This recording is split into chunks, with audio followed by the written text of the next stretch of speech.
God aften og velkommen til Interview. Vi er det politiske studie her på NAK, og vi vil i aften kigge nærmere på den aktuelle efterlønsdebat. Følg med her. Efterløn er en dansk velfærdsordning, der giver mulighed for tilbagetrækning fra arbejdsmarkedet 5 år før folkepensionsalderen nås. For de nuværende ældre er efterlønsalderen 60 år. Ifølge velfærdsreformen fra 2006 skal efterlønsalderen i perioden 2019 til 2022 hæves til 62 år. Desuden indeholder reformen en automatik, således at efterlønsalderen hæves yderligere, hvis middellevealderen stiger. Folkepensionsalderen skal hæves tilsvarende, således at en efterlønsperiode på 5 år bevares. I dag er efterløn en blanding af en forsikringsordning og en universel velfærdsydelse. Blandt andet kræves et medlemskab af en A-kasse og indbetaling af efterlønsbidrag for man er 30 år. Men efterlønsbidrag finansierer ikke efterløn fuldt ud. Hvis man fortryder sin tilmelding til efterlønsordningen, kan man melde sig ud og få tilbagebetalt de indbetalte efterlønsbidrag. Efterløn beregnes ud fra en hidtidig indtægt og kan maksimalt udgøre 91% af højeste dagpengesats. Pensionsordninger modregnes med en procentsats, uanset om de kommer til udbetaling i perioden med efterløn eller ej. Får man udstedt efterlønsbevis og udskyder efterløn med 2 år, belønnes man ved at efterlønnen kan udgøre 100% af højeste dagpengesats. Desuden modregnes kun firmapensioner og ikke private pensionsordninger, og der kan optjenes en ret til en skattefri præmie på ca. 12.000 kroner per kvartal. Men det såkaldte velfærdsforlig fra 2006, som i virkeligheden er det forlig, Lars Løkke Rasmussen gør op med her, er et forlig, som Anders Fogh Rasmussen, Lars Løkkes forgænger, selv stod i spidsen for, og besluttede at hæve efterlønsalderen fra 2019, men hævede derimod pensionsalderen. Det er det forlig, han gør op med nu. Der er alligevel ikke engang råd til det, man gjorde i velfærdsforliget. Man skal simpelthen ind og ramme meget tidligere, for at kunne spare de her 16 millioner kroner. Efterlønsbidraget er i dag på 447 kroner om måneden. Den trådte i kraft i sommeren 99. Det vil sige, at folk kunne betale ind til den her ordning i 11,5 år. Det vil sige, at folk derude har sparet 60.000 kroner op i sin efterlønsordning siden 1999. Fradragsberettiget. Man skal være medlem af en A-kasse. Bidraget er fuldt fradragsberettiget. Og så dem, der er under 45, som ifølge Lars Løkke skal miste retten til efterlønnen, men ikke de penge, man har indbetalt. Man får selvfølgelig penge retur, og det eventuelt på deres pension. Debatten om efterløn har den seneste tid været hæftig mellem politikere. Men for at få det bedst mulige overblik over hele debatten, vil vi nu kigge tilbage til, hvor det hele starter. Danmark står ved en skillevej. I dag er kun halvdelen af alle danskere i arbejde. Samtidig er milliardindtægterne fra vores nordsøolie hastigt på retur. Derfor må vi enten indstille os på at skære i udgifterne til kernevelfærd, som f.eks. sygehuse, skoler og støtten til de allersvageste. Eller også skal vi prioritere vores ressourcer og stille skarpt på efterlønnen. Efterlønnen koster os 16 milliarder kroner hvert eneste år. Det svarer til udgifterne til 240.000 folkeskoleelever, eller til etableringen af 3 nye supersygehuse hvert år. Efterløn betyder også, at vi danskere nu i gennemsnit kun arbejder til vi er 61 år. Det synes jeg er for lidt. Dette var et udgave af statsminister Lars Løkkes nytårstale, hvor han som den første politiker i meget lang tid belyste spørgsmål om netop efterløn. Det emne har før været tabubelagt, og netop det emne har tabuaspekt vil Helle Thorning-Schmidt nu komme ind på. Efterlønnen, er det noget, vi bare forsvarer, fordi det er tabu? Nej, det er det ikke. Det er fordi, vi mener, at den efterløn, vi har fået indrettet nu, den er både langtidsholdbar og fair. I Danmark, hvor vi alle sammen var fuldstændig lige, hvor vi sådan set havde samme middellevetid, havde det samme hårde arbejde, så kunne man så godt få afskaffe efterlønnen. Men vi har et Danmark stadig, hvor vi ikke er lige. Hvor dem, der kommer tidligst på arbejdsmarkedet, har det hårdeste arbejdsliv, de rent faktisk også har en kortere levetid. Og den efterløn, vi lavede i 2006, den virker, for det er lige netop de ufaglærte og de faglærte, der bruger efterlønnen. 8 ud af 10 af dem, der går på efterløn, det er netop helt almindelige LO-lønmodtagere. 2%, det er akademikere. Så den virker, og den virker sådan, at dem, som har et hårdt arbejdsliv, som kommer tidligt på arbejdsmarkedet, som ikke sidder ved et skrivebord, som jeg formoder mange herinde gør, de rent faktisk har mulighed for at trække sig tilbage, når de vil, og lidt tidligere end alle andre. Vi har nu hørt fra Helle Thorning-Schmidt, som repræsenterer Socialdemokraterne, og fra Lars Løkke Rasmussen, som repræsenterer Venstre. Derfor vil vi nu høre fra de resterende partier. Vi stiller derfor om til en direkte debat mellem Pia Kjærsgaard, Anders Samuelsen, Margrethe Vestager og Villy Søvndal. Og vi starter med dig, Pia Kjærsgaard. Synes du, at statsministerens nytårstale var tilfredsstillende?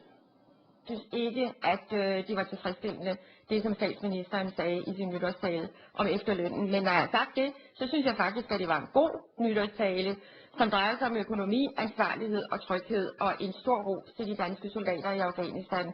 Meget stor respekt.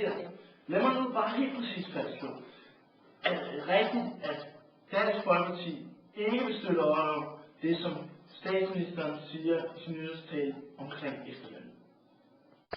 Nej, men vi vil gerne være med til at finde ud af, hvordan smidiggør vi den, hvordan gør vi den mere fleksibel, hvordan får vi flere, der ellers ville være gået på efterløn, til at blive på arbejdsmarkedet. Nå, Anders Samuelsen, mener du, at det endelig har forstået? Ja, det må jeg sige. Kæmpemæssig ros til statsministeren for nu at se realiteterne i øjnene. Det, som Liberal Alliance igen og igen har slået på, nemlig at vi står over for kæmpemæssige udfordringer. De er faktisk større end dem, som statsministeren tegner op her. Vi går fra en situation, hvor hver gang der var en på en overførselsindkomst, så var der 2 til at løfte ud på arbejdsmarkedet, til om ganske få år, hver gang der er 2 på overførselsindkomst, så er der kun 1 til at løfte opgaven. Så der skal gøres noget. Så ros for selve analysen, stor ros for modet til at tage fat på et tabu.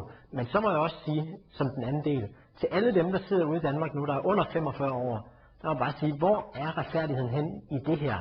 Til dem siger han jo, I kommer ikke på den her ordning, men I skal betale til alle andre, for at de kan komme på en ordning. Det synes jeg ikke er rimeligt. Det er ren generationsteori, og derudover så er det jo først noget, som så kommer til at virke, når det i bund og grund er for sent. Fordi de udfordringer, vi står overfor, dem står vi overfor nu. Så derfor, når han endelig tager tingene ud af hatten, så synes han, at han skulle lægge den helt på bordet, og så sørge for at få den afskaffet meget hurtigere, end det han lægger op til her. Det vil være fair, og det vil være rigtig solidarisk. Margrethe Vestager, I taler meget om økonomisk ansvarlighed. Synes du, at Lars Løkke Rasmussen udstråler økonomisk ansvarlighed i hans tale? Jamen, det er da også min reaktion. Endelig er statsministeren også kommet dertil, fordi han har godt nok været ude på mange svinkeærner undervejs for at komme til den erkendelse, at hvis vi vil sørge for, at der kan føres en ansvarlig økonomisk politik, så bliver vi nødt til at finde måder at afvikle efterlønnen på.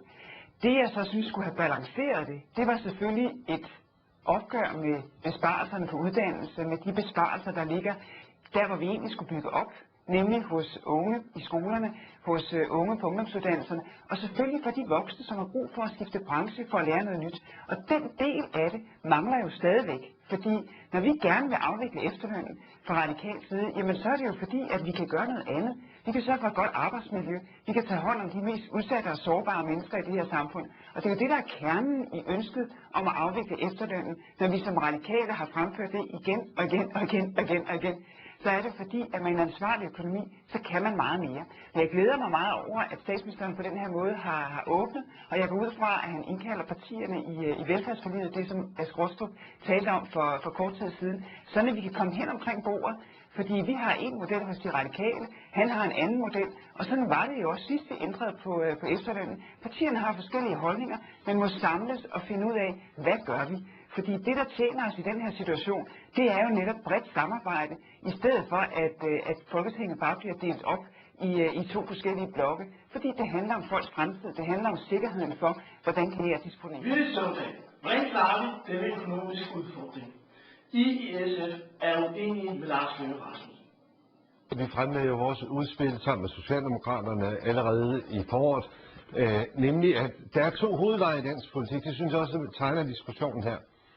Der er regeringen og Dansk Folkeparti og Liberal Alliance, der hver gang de kommer til, finder nogle grupper og siger, nu er det så deres tur. I genopretningspakken var det de arbejdsløse, så var det børnefamilierne, så var det den almene velfærd, der blev droslet ned. Nu er det så efterlønnerne. Det er den ene model. Hele tiden at håndplukke og finde nogen. Den anden model er at sige, nej, det her skal vi klare i fællesskab, og så skal vi også have fat på de helt store samfundsudfordringer. Og hvad er de? Er det efterlønnen, der hvis den skal udfases i statsministerens model, vil være udfaset om 17 år? Altså så er vi frem mod 2028, det er altså meget lang tid. Jeg synes, der er 3 nærliggende og helt store udfordringer, som han end ikke nævner i sin tale. Det ene er at sparke gang i Danmark igen, skabe vækst og beskæftigelse. Vi kan ikke spare os igennem den her krise, vi skal vækste os igennem den her krise. Vi skal kræve noget mere af hinanden. Det er det ene vigtige svar. Det andet er velfærden. Jeg synes, det er dybt bekymrende, at velfærden krakelerer i det omfang, det sker i øjeblikket. Vores skoler, vores plejehjem, vores hospitaler, det går den forkerte vej. Og der synes jeg, vi har brug for nogen som SF, der har ambitioner på hele velfærdsområdet. Og så vil jeg nævne parallelt med Margrethe hele uddannelsesområdet. Jeg tror igen, det er et område, hvor man kan spare sig fattigt. Hvis vi ikke uddannelsesmæssigt ruster os til et samfund, der i stigende grad kommer ud i en global konkurrence, så saver vi benet over på os selv. Og så der synes jeg, at regeringen eller statsministeren var fuldstændig fraværende i den her tale. Bare sige helt sidst om efterlønnen. Jeg håber, at nogen nu tager fat på den konkrete undersøgelse, der siger, okay, lad os så prøve at komme ned og kigge på de konkrete mennesker, der kan få efterløn. Hvem er det? Det er de kortuddannede. Det er 3F'erne. Det er slagteriarbejderne. Det er FOA. Det er de 3 fagforeninger, der leverer mest. Og derfor er det simpelthen ikke rigtigt, når statsministeren siger, at her leverer vi jo alle lige meget. Nej. Det er de hårdt arbejdende, nedslidte mennesker, der specielt betjener sig af efterløn i sagens natur. Det ved alle. Vi har nu hørt de forskellige partiers holdning om efterløn. Det har været en hæftig debat, men hvad mener du?